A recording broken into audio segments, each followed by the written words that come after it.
मित्रांनो नमस्कार. श्री स्वामी समर्थ. आज अनंत चतुर्थीचा दिवस आहे. प्रत्येक जण गणपती सोडत असेल, पण ना आज सोडल्यानंतर सुद्धा एक प्रथा असते हिंदू धर्मामध्ये. हे मित्रांनो, हे ते आहे बघा. तर मित्रांनो, हे दोघं बसलेत बघा. आणि ह्यातला आनंद कुठला आहे जरा दाखवा बापराव. हा आनंद आहे.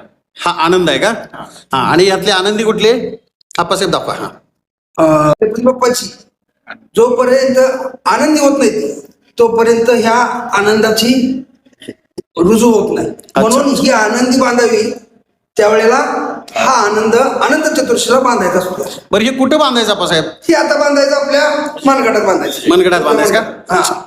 बापराव, त्या आनंदाबद्दल तुम्ही माहिती सांगा. आनंद कसं हा पूर्वीपासून पुरातन काळापासून हा आनंद ही प्रथा आहे. अनंत चतुर्थीला काही लोक म्हणजे आपल्या हिंदू धर्मात आनंद बांधण्याची प्रथा आहे. अनंत चतुर्थीला गणेश विसर्जन पण असतं. आणि हा आनंद आणि आनंदी पूर्वी वारकरी सांप्रदायिक लोक बांधायचे. पण ज्यांना त्यातलं खरं शास्त्र माहीत आहे किंवा त्यांना ती परंपरा माहीत आहे. आता मी गेली जवळजवळ 10 ते 15 वर्ष झालं अनंत चतुर्थीला अरे वा, छान. बांधतो.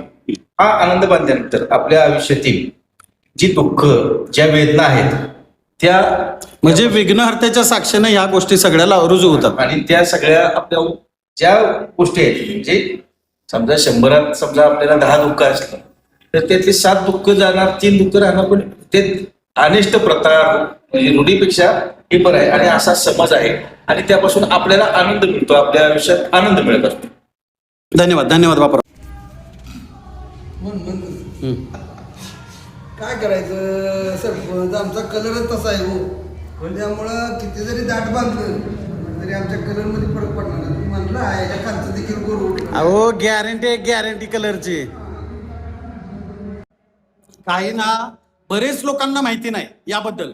आणि ज्यांना ज्यांना माहित असेल ना, त्यांनी कमेंटमध्ये सांगा त्याचा लाभ आणि लोभ काय असतो ते.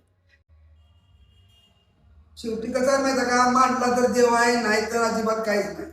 बरोबर आहे आपण.